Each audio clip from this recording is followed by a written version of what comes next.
Alright guys, and welcome back to Wheelie Bin Gaming again, and to your review of this week's, or last week's to be honest, free game from the Epic Games Store. This time it's Aven Colony. Just before I get into the review, quick apology for the review being so late. My intention is to get the review out a day or two after the free games are released. However, at the weekend there I had my daughter's final race of the season in the Junior Saloon Car Championship. Check it out on the details on screen and in the description below if you want to catch up on that. So I wasn't able to get to this game until the start of this week, and obviously with it being a colony builder game, it took a little bit of getting into before I could get the review released. So what is it? Aven Colony. It's you build a new home for humanity in Aven Colony, a distant colony, a group of planets, whatever you like. Discover Aven Prime, an alien planet of deserts, tundras and wastelands light years from Earth. Build your colonies into massive sprawling cities whilst dealing with the threats faced when settling on a new world. Right, so looking first of all, as I said, it is a colony builder set in space in the area of Aven Prime. It says it's just one planet, but to me it feels like a group of planets. But I guess it's just different areas on the one planet. Graphics, there's a few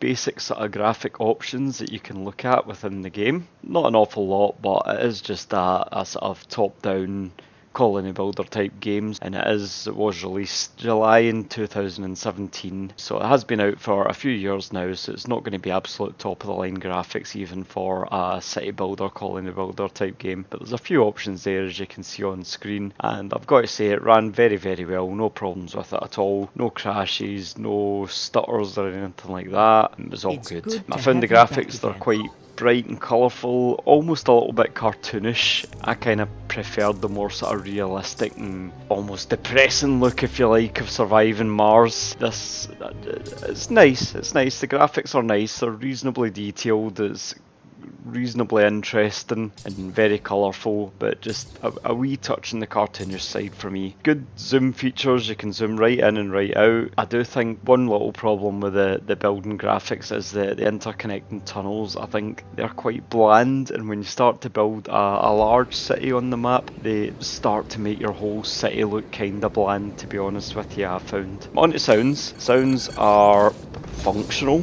The voice briefings are really good, the voices are great, the voice acting, if you like, is great. All the briefings and the short mission briefings and the wee challenges that come up and whatnot, they're all voiced over, they're all really well done, really sound good. The music, although initially it's quite dramatic and sounds quite appropriate for the setting, it didn't really become specific to what was happening on screen, like dramatic events and things like that. I didn't find, and after a while I found it became a little bit sort of monotonous and dull, and I actually ended up turning the music down and listening to a podcast or something in the background while I was playing eventually, because I just got a bit bored of the music. Sounds in general are okay. If you turn the music down and listen to the sounds in the background when you scroll right in, you can hear a lot of things that are going on with the wee industries that you set up and whatnot. So sound overall is pretty reasonable and stroke functional. Music is alright, but a wee bit in the dull side I found. Right, so onto the game itself. Like I say, it's free on the Epic Games Store at the moment. Its full price is $24.99 when it does go back onto full price, which will be at the end of Thursday, obviously, the 11th of November. So is it an eye or an awe?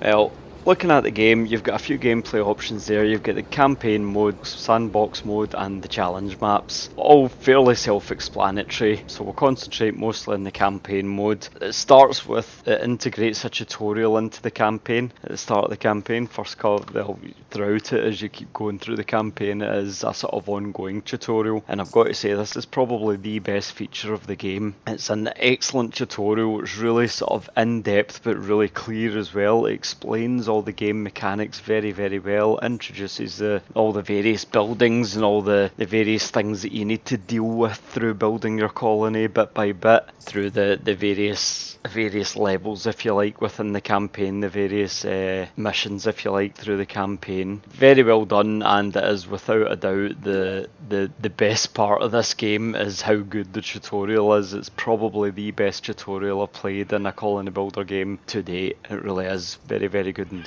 There's a good variety of structures that you have available to you throughout the game, and like I say, they are introduced to you bit by bit mode as you work your way through that campaign, and it's really well done. So you're not swarmed with a gazillion buildings straight from the off and a gazillion amount of information straight from the off. It's fed into you at a very progressive rate, if you like, through the campaign mode, and that, again, that's a really good aspect of the game. There is a reasonable amount of depth to it, but it's all simplified down. The UI is very, very clear, very easy to get to grips with. You've always got the information you need at your fingertips, or a click or two away, no more. It does have, like I say, a reasonable amount of depth to it, but it comes across in almost a very shallow way, if you like. It's a bit of a contradiction in that term. There's loads of different structures, like I say. You've got everything from farms, different types of farms, greenhouses, energy providers of different kinds. You've got mines, you've got nanite craters, you've got wind turbines, you've got transport hubs, you've got trade hubs, you've got immigration and emigration hubs. You can do planetary investigation, planetary excursions, if you like, sending out expeditions. You've got storage, you've got wee plasma guns for shooting down ice storms or some of the very basic aliens that can attack your colony. Talking of hazards, you do get various but not a massive amount of hazards that can come along. Things from environmental hazards, like I said, to the ice storms, to lightning storms, that kind of thing, and a few sort of alien hazards as well, whether it be plague clouds coming in and getting in through your air ducts to infect your colonists, or the spores that can cling on to the outside of your buildings and you've got to shoot them down before they get there, or clean them off if they go onto the buildings, giant worms that come out the ground, etc. Various things like that. But there's not a massive amount of variety to the hazards, and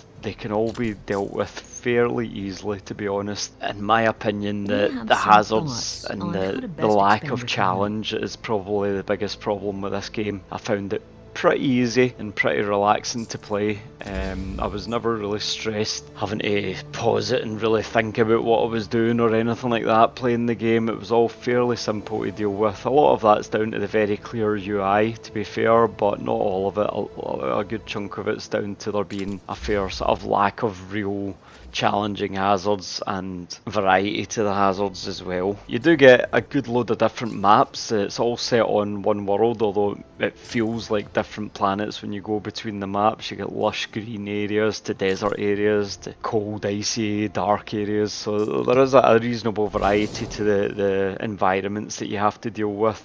But like I say, none of them really I found that terribly challenging. Is it a game that you're going to want to play? Is it an aye or a no? That I think depends on the type of colony game player you are. If you've been playing colony games for years and years and you're an experienced gamer, I think you're probably going to find this a bit shallow, to be honest. I think you're going to probably find the game wanting a little bit and get bored of it after a few hours. Don't get me wrong, it'll still be well worth it being a free game, still be well worth sticking a few hours into it and having a bit of fun with it, but I think you'll probably quite quickly move away from it if you're an experienced colony builder game. However, if you're new to the genre and you want to start getting into colony building games, then this is probably one of the best starting points you could get. It really is, because of that tutorial and how user friendly the user interface is. It's probably one of the best colony games that you could start off your colony gaming experience in, to be honest with you. I did find that there's a certain disconnect between you and your colony.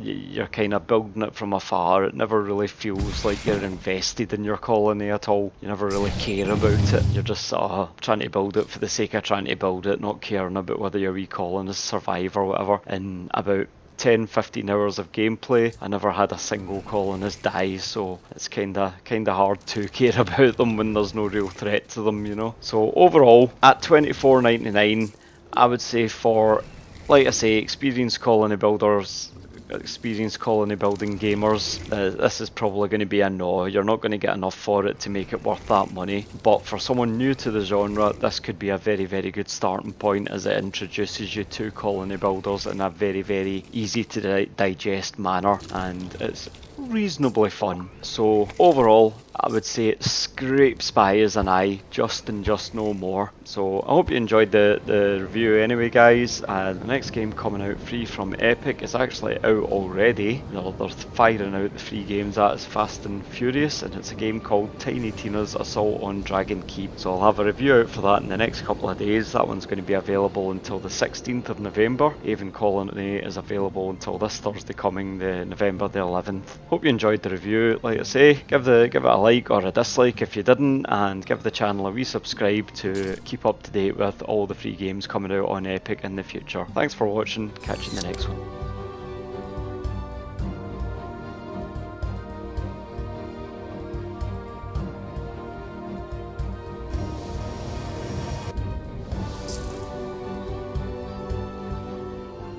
Well done, Governor.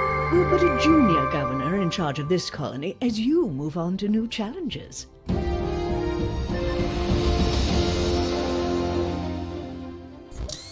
You'll be pleased to hear that Calandra is recovering nicely. We've subjected the object she recovered to analysis, and it immediately pinpointed the location of a few unusual structures.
Congratulations on your promotion to Chancellor. You'll be happy to hear Calandra is in good health and is returning to service very soon. In the meantime, we performed thorough analysis on the cube she recovered, and it revealed the location of unusual structures on the planet's surface. We've selected the drop site for this colony to allow you to analyze those structures once you're ready. I'm sorry the dropship pilot wasn't able to get closer to any of the zones that support farming. In the meantime, we'll need to grow your colony to a point where it can survive on trade.